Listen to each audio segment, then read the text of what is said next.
dos irmãos que se prepararam e que investiram. Um deles não pôde ir. João Pedro não pôde. Ele pegou uma virose e foi aconselhado a não viajar com esse problema. Queria que nós orássemos por ele, pela sua família, pelo seu coração. Vamos fazer isso agora? Pedir que o Senhor abençoe o coração do João Pedro, seu pai, sua mãe, sua família. Queria que nós clamássemos junto ao coração dele, coração do pai, em favor do João Pedro. Marquinhos, vem orar por ele, por favor, pela alma dele, tá bom? Deus abençoe e fortalecê-lo. Obrigado. Senhor, obrigado por essa manhã, obrigado porque nós temos esse espaço aqui para te adorar, Pai. Te pedimos agora pela vida do João Pedro. A gente sabe que ele se preparou para estar nessa missão lá em Manaus, mas o plano é teu, Pai. Então, se é para ele estar aqui, a gente acredita que isso é o melhor também, ó Deus. Pedimos agora que, pela saúde dele, que ele se recupere logo dessa virose, que nenhum mal maior venha acontecer. Em nome de Jesus, amém. Amém. Amém. Amém. Vamos cantar louvores ao nosso Deus? Temos uma chuva lá fora, que é motivo e razão para isso, um clima agradável, uma comunhão de irmãos aqui. Vamos louvar o Senhor. Convido aqueles que puderem, desejarem para se colocar de pé, cantar conosco 3 cânticos nesse momento. E o primeiro cântico fala sobre como é bom, como é gostoso estar aqui em comunhão, em alegria, para louvar e adorar ao nosso Deus. Bom estarmos aqui.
O Senhor ouviu a nossa oração. E nesse clima ainda, né, de pedindo a Deus mais comunhão, mais capacidade de serviço, nós vamos cantar esse cântico que fala sobre consagrar a nossa vida e a nossa família para o serviço do Senhor. Então aproveite esse momento para orar pela sua família, para entregar a sua vida a Deus por completo, porque Ele pode te usar em todos os momentos, em todos os lugares. Você tem que estar disposto para servir ao Senhor. Amém? Eu e minha casa.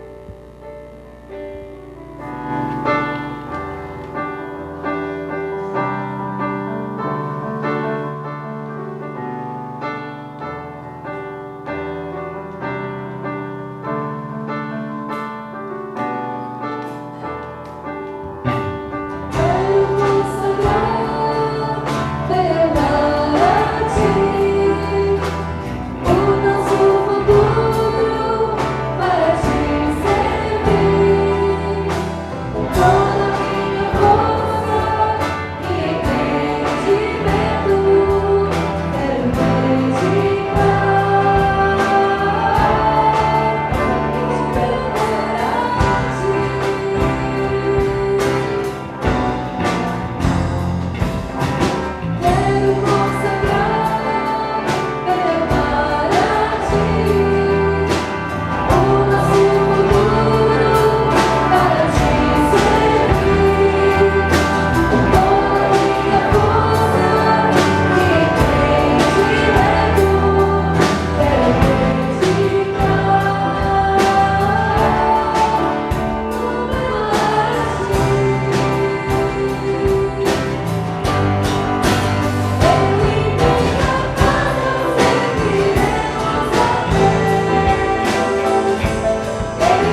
convite para que Deus fale conosco. Então, já nos preparando para a mensagem, vamos pedir para que o Senhor entre no nosso coração, que Ele tenha controle da nossa mente, do nosso espírito, para que a gente possa aproveitar esse momento da palavra que Ele tem para nós.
Vamos orar ao Senhor e sossegar o nosso coração para ouvir o que Ele tem para cada um de nós. Quero chamar a Beth Ruiz, que venha orar ao Senhor, para que Ele fale bem claro, de forma prática, para o nosso coração, nossa vida. Beth, obrigado.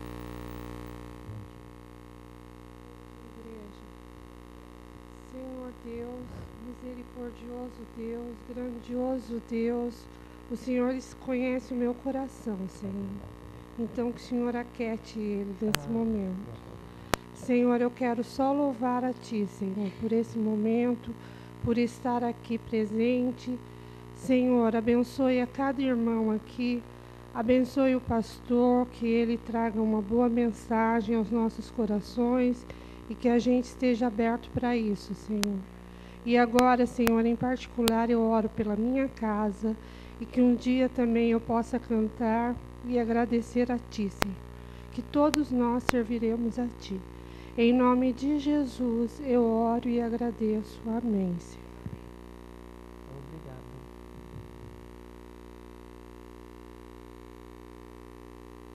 Qual que é a conversa nas rodinhas de amigo?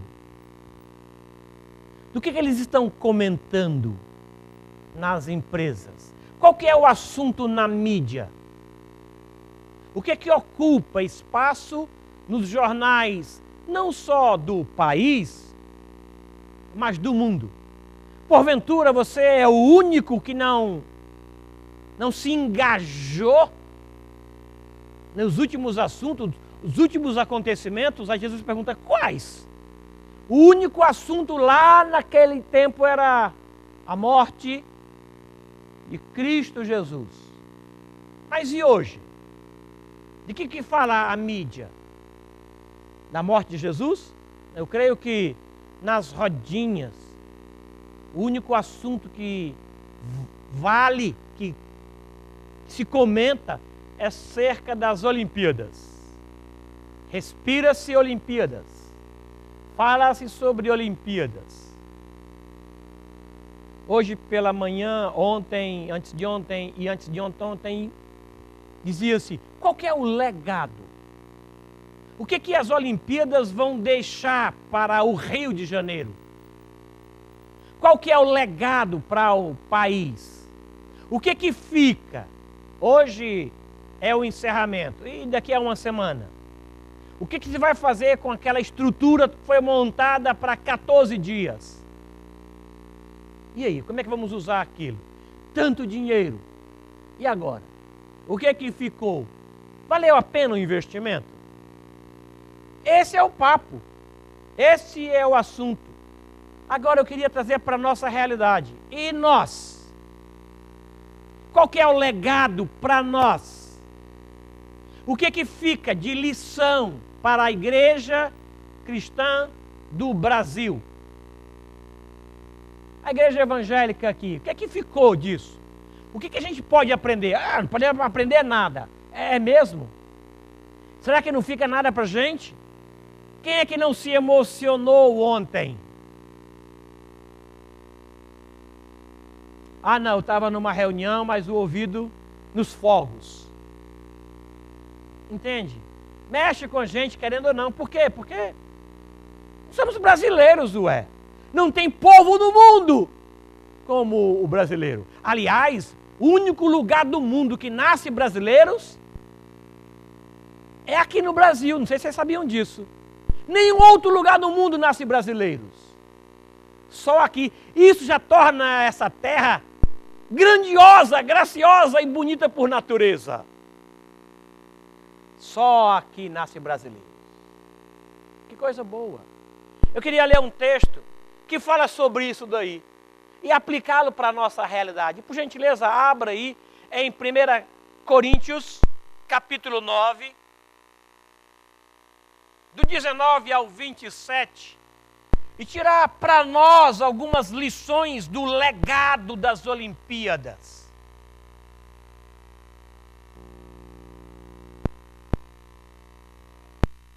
Essa já é considerada a melhor Olimpíada já realizada, a mais bonita já realizada, a mais barata, de baixo custo. Que coisa interessante. A Olimpíada Verde destacou-se pela organização, pela beleza. O povo soube receber, nenhum problema, nenhum incidente, graças a Deus. Ou não? Ou a gente não põe Deus nisso? Foi Deus ou foi a excelência do povo? Quando vamos jogar com os alemães, aí o brasileiro ora a Deus, os alemães oram a Deus. Qual que é o critério que Deus faz? Orou muito pouco. Orou, mas não ensaiou, não treinou. Como é que Deus fica nisso daí? Ou vocês acham que quando a gente vai orar por um esporte, opa, esse assunto aí não. Como é que fica a cabeça de Deus? Interessante para se pensar. Veja o que Paulo diz. 1 Coríntios 9, 19. Porque sendo livre de todos, fiz-me escravo de todos, a fim de ganhar o maior número possível. Procedi para com os judeus, como judeu, a fim de ganhar os judeus. Para os que vivem sob o regime da lei, como se eu mesmo assim vivesse, para ganhar os que vivem debaixo da lei, embora não esteja eu debaixo da lei. Aos sem lei, como se eu mesmo o fosse, não estando sem lei para com Deus, mas debaixo da lei de Cristo, para ganhar os que vivem fora do regime da lei. Fiz-me fraco para com os fracos, com o fim de ganhar os fracos. Fiz-me tudo para com todos, com o fim de por todos os modos salvar alguns. Tudo faço por causa do Evangelho, com o fim de me tornar cooperador com ele. Não sabeis que os que correm no estádio, nas Olimpíadas, todos na verdade correm, mas só um leva o prêmio? Correi de tal maneira que o alcanceis. Todo atleta em tudo se domina. Aqueles para alcançar uma coroa corruptível, nós, porém, a incorruptível. Assim corro também eu, não sem metas. Assim luto, não como desferindo golpes no ar, mas esmurro o meu corpo e o reduzo à escravidão, para que, tendo pregado a outros, não venha eu mesmo a ser desqualificado. Deus nos abençoe. Quantos destaques, irmãos, dessas Olimpíadas. Quantos destaques. O esforço dos atletas. A abertura. Aquele monte de bandeiras tremulando. E quando entrou a verde, amarela, azul e branco, que expectativa no coração da gente. Ou você acha que... Não. A Bíblia fala que isso é formoso, formidável. Um exército de bandeiras é formidável. É formidável. Lá quando foi escrito Cantares 6:10, que o autor e escritor de Cantares disse: isso daí é formidável, como um exército com bandeiras. Bonito como um exército com bandeiras. O ajuntamento era motivado para a guerra. Há 15 dias, aquele exército de bandeiras tinha outra motivação. Não era a guerra. Eram jogos. Cada um defendendo a sua bandeira. Achei bonito alguns não defenderem a sua própria bandeira apenas, mas colocar a bandeira do seu país. Fiquei feliz com aquele jogador de tênis que entrou com as cores do Brasil.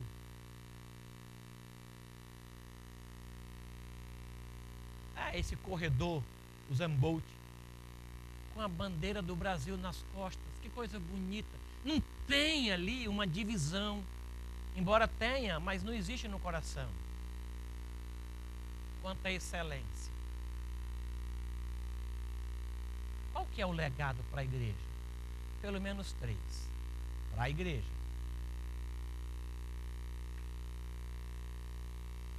Aqui nós aprendemos acerca da exigência para se estar ali.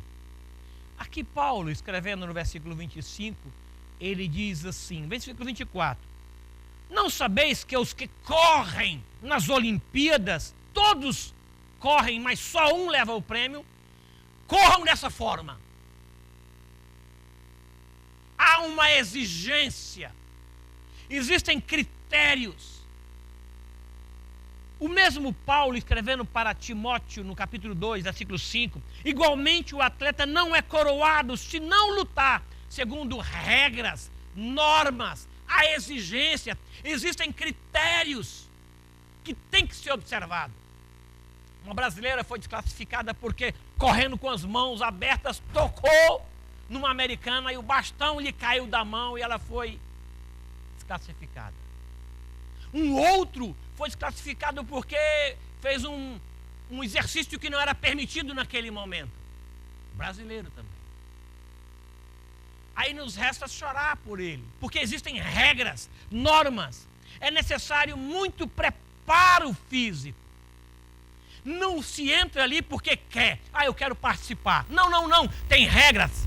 Exigências são observadas. E todo atleta precisa observar isso.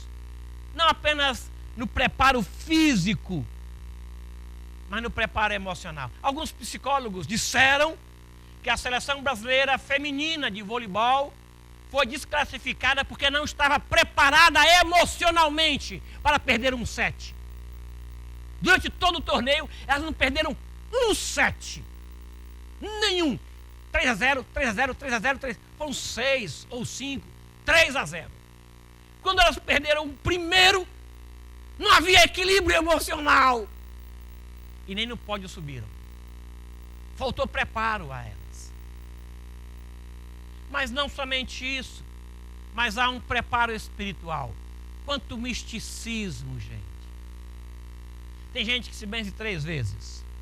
Tem gente que só entra no campo com o pé direito. Tem gente que naquela semana vai em 3 igrejas e faz promessa. Vocês sabem disso. E nós brasileiros somos assim um tanto místicos. E rezamos para todos os santos de forma que todos eles possam nos atender. quando ganhamos, a gente nem sabe para quem agradecer. Que você orou para esse, não é assim? Há uma necessidade de um preparo físico. Há uma necessidade de um preparo. Não é pouco esforço, mas muita dedicação. Sabemos de alguns que estão há 2 meses sem ver a família. 2 meses se preparando para aquilo. Eu ouvi aquele Hipólito, Diego Hipólito, chorando entre lágrimas, dizendo: a primeira vez eu caí de um jeito, da segunda vez caí de outro jeito, agora caí em pé. 12 anos por 1 minuto e 10 segundos. 12 anos de preparo para 1 minuto e 10 segundos ele não cair. É muito investimento, é muito esforço.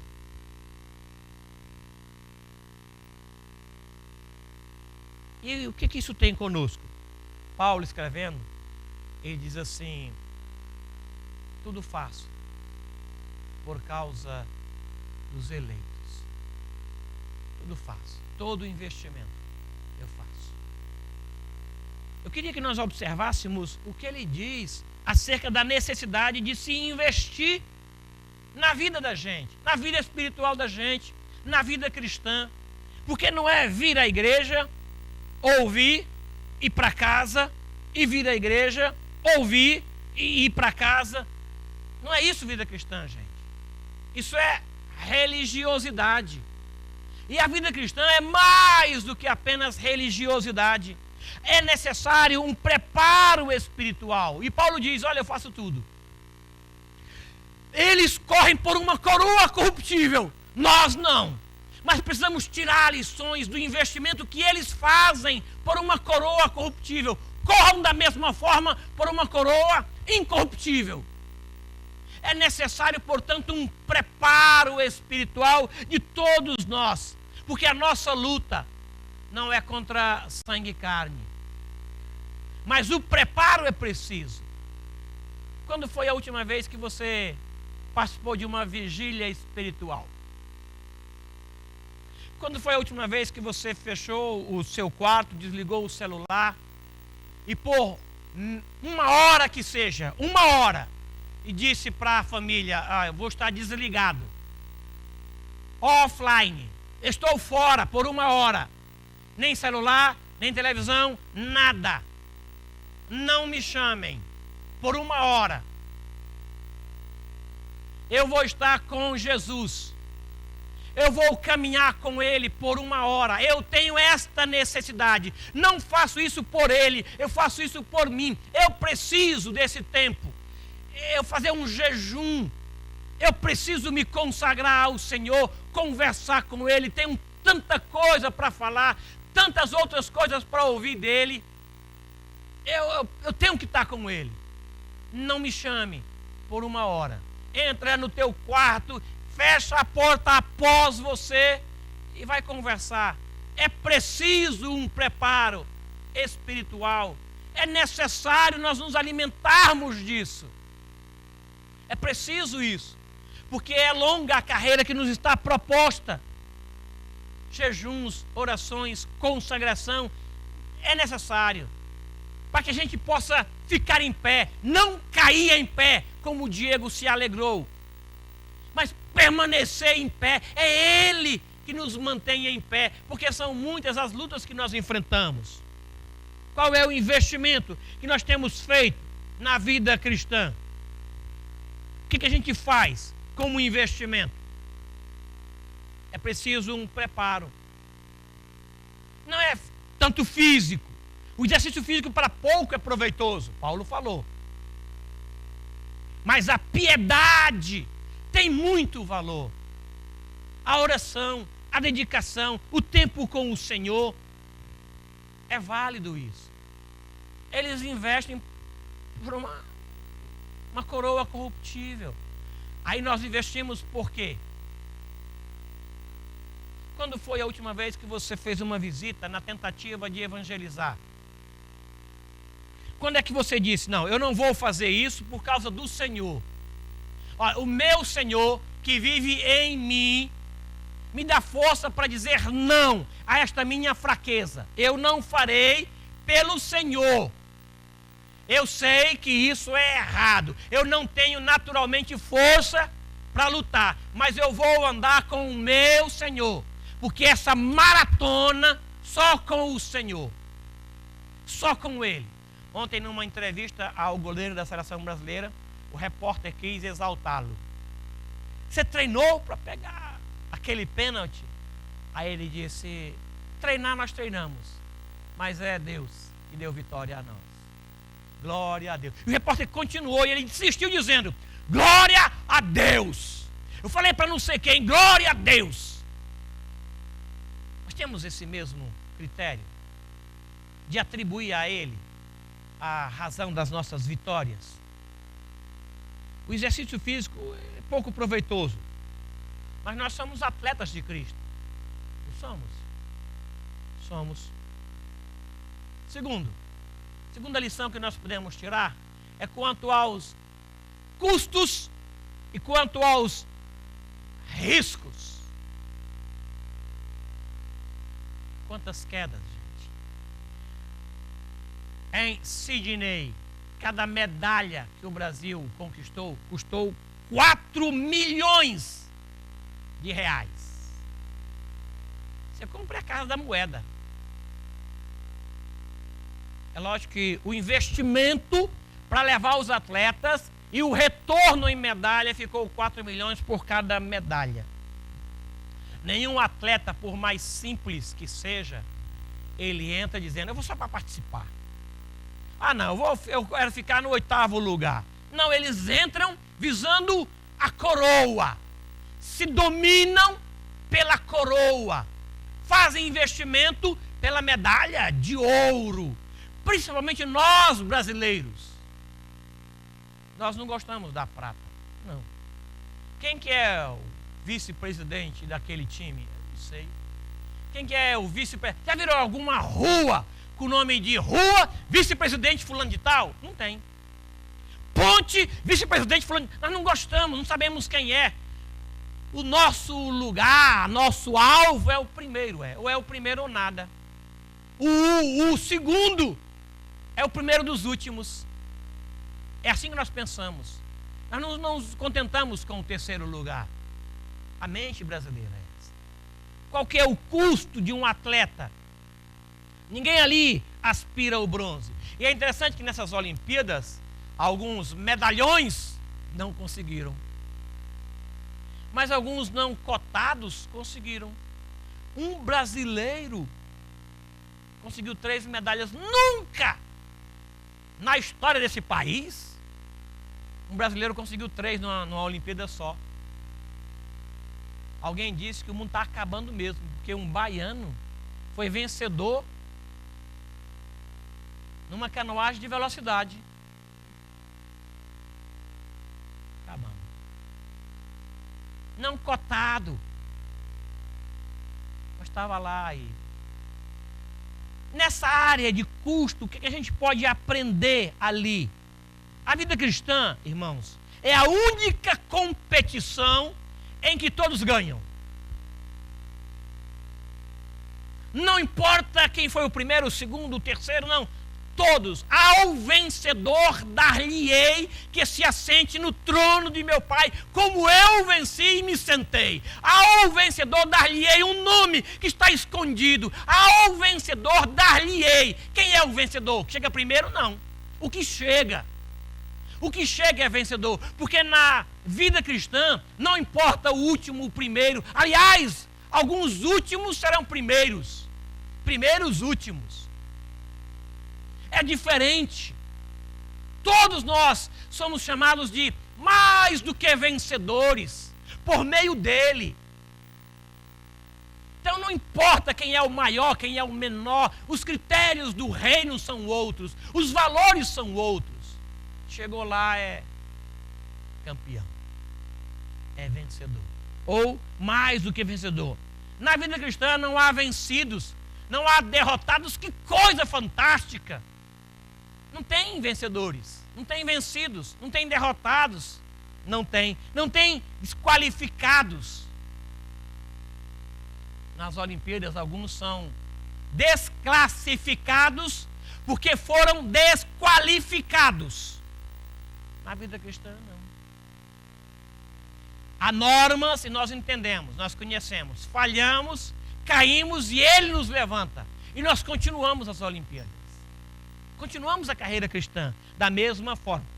O ideal é esse. Por fim, Paulo, escrevendo, diz que o alvo de todo o corredor olímpico é a coroa, é a medalha. Todos eles almejam isso. Quanta tristeza neles quando não alcançam isso. Quanto sentimento de derrota neles. E o nosso alvo qual é? Nós não corremos por uma medalha. Não temos esse alvo. Tá bom, e qual que é o nosso alvo? Eu estava em Sapucaia, uma cidade pequena ao lado de Queiroz, e fui pregar numa conferência da igreja metodista de lá. Estava conversando com um presbítero, o telefone tocou. Aí ele atendeu, era alguém do hospital, informando para ele que uma paciente X havia morrido. Em lágrimas, ele chamou a sua esposa e disse: perdemos a batalha. Mas chorando compulsivamente. E eles começaram então a orar, ele e a esposa, pela família da pessoa que havia morrido. Aí, dado ao choro, eu imaginei que fosse um parente muito próximo. E que eles iriam então sair dali e visitar a família. Aí eu perguntei para ele, quem foi que faleceu? Aí ele deu o nome lá. Aí eu perguntei, é parente seu? Ele disse, não, é uma pessoa que nós estamos evangelizando já há algum tempo no hospital. Nós nem conhecemos. Qual que é o alvo da nossa vida? Qual que é o ideal? E ele falou, perdemos a batalha. Ela morreu sem Jesus. Chorando por um desconhecido que morreu sem ter se rendido a Jesus. Eu nunca esqueci o episódio daquele homem na sala de estar dele chorar, porque uma pessoa que ele visitou no hospital não se rendeu e havia morrido sem Jesus. Temos esse sentimento? Qual que é o alvo da nossa vida cristã? Estou orando por essa pessoa, estou investindo tudo que eu tenho, tudo fazendo. Eu percebo que ela é sem lei, então eu vivo como se eu não tivesse lei. Eu percebo que ele é muito rigoroso na lei, então eu vivo como se eu fosse também rigoroso. Tudo faço por causa do Evangelho, com o fim de me tornar apenas cooperador. É isso que Paulo diz. Eu me fiz fraco, eu me fiz forte para salvar alguns. Nesta loucura de salvar alguns. Qual é o nosso investimento? O que a gente tem feito? Qual é o ideal da nossa vida? Todos vão ganhar. Mas o investimento que a gente faz? Paulo diz, já agora a coroa da justiça me está guardada, e não somente a mim, mas a tantos quantos esperam a vinda dele. Uma coroa de justiça. Um prêmio. Ao vencedor dar-lhe-ei. Apocalipse 3 inteiro fala isso. Repete 7 vezes. Ao vencedor. Ao vencedor. Quem é o vencedor? O que chega. Eu desejo motivar você nessa corrida cristã a investir,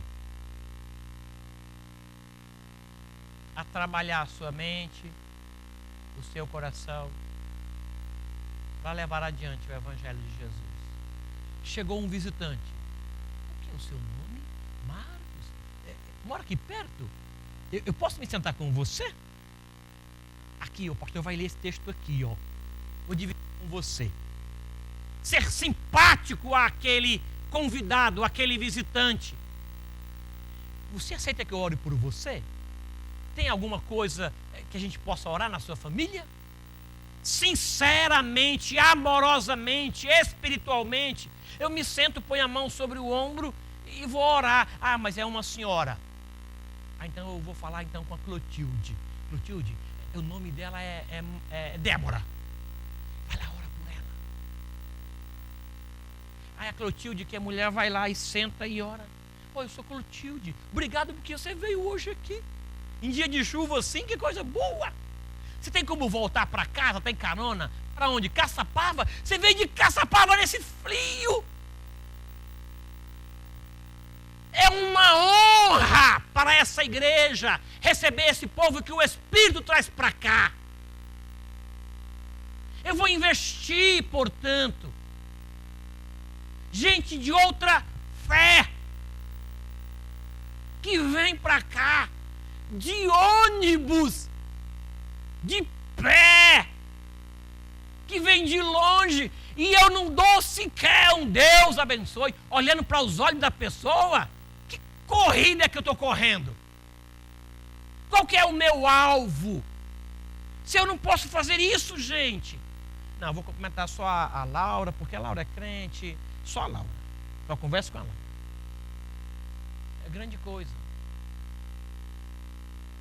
O Espírito tem trazido para o nosso meio gente que ainda não conhece Jesus. Traz para cá, para o nosso redil. Aí você vem, cultua e vai embora? Não! Você é visitante? Não, eu sou membro daqui, aliás, eu sou até presbítero. Oh, que coisa boa, desculpa o furo. Posso orar pelo senhor, presbítero? Claro que pode. Qual a área? Aí você ora, quebrou-se uma barreira. Qual que é o seu nome mesmo? Oh, que bom. Andréia Teixeira, esposa de um presbítero e hoje missionário que está no Brasil. Um dia teve um sonho. Ela disse que eu chegava na igreja para pregar, tinha tanto visitante, tinha tanto convidado, que eu não conseguia entrar na igreja. Aí eu dizia assim: gente, eu tenho que chegar no púlpito, eu sou o pastor da igreja. Aí o pessoal diz assim: 4 já passaram por aqui dizendo que era o pastor. O senhor não vai entrar. Aleluia que isso aconteça. Que eu não consiga entrar de tanto convidado que o Espírito trouxe para esse lugar. E que as pessoas, nesse desejo de ouvir a palavra, de ser abençoado pelo Espírito, digam: eu sou o pastor, vim pregar, me deixe entrar. E que eu não consiga entrar, por conta de tanta gente que entrou. Isso começa, não é pela palavra em si, mas é pela forma como nós recebemos. Vamos receber bem. Essa é a Olimpíada celeste. A coroa será dada a todos nós. Vamos nos arregimentar. Vamos nos alistar.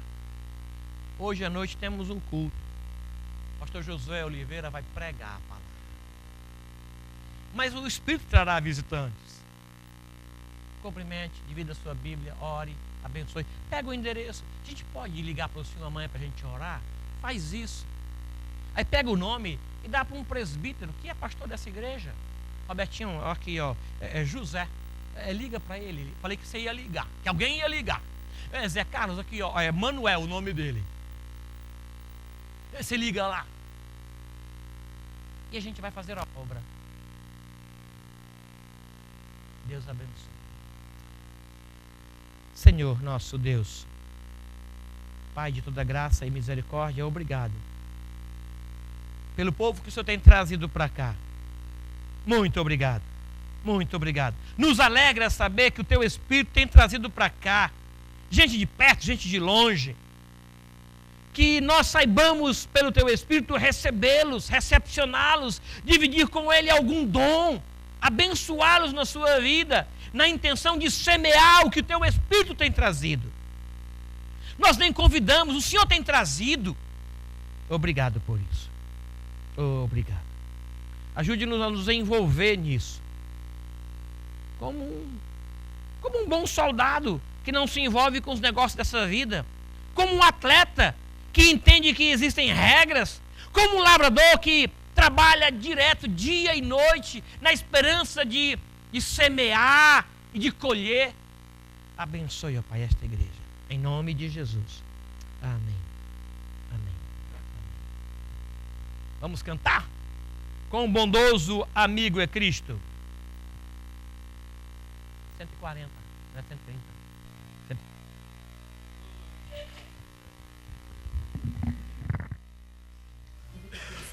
Para se colocar de pé e cantar conosco o hino 140 com o bondoso amigo.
Passa.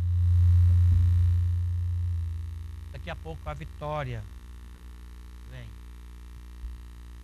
O Senhor Jesus disse: venha sem demora, conserva o que tens, para que ninguém tome a tua coroa. Conserva o que tens, não desanima, não joga a toalha. Ele vai multiplicar nossas forças para chegarmos ao fim, inteiro, em pé. Quando tiver muito renhida a batalha, divide com alguém, chama alguém, abre o coração e diz: ora comigo, está tão difícil, ora por mim, não estou aguentando. Aí nós somos uma família, vamos nos juntar e Ele vai nos dar a vitória. Conserva o que você tem, para que ninguém tome a tua coroa. Não desanime, nem reclame das pedras ao longo da caminhada. Vai recolhendo e constrói uma ponte.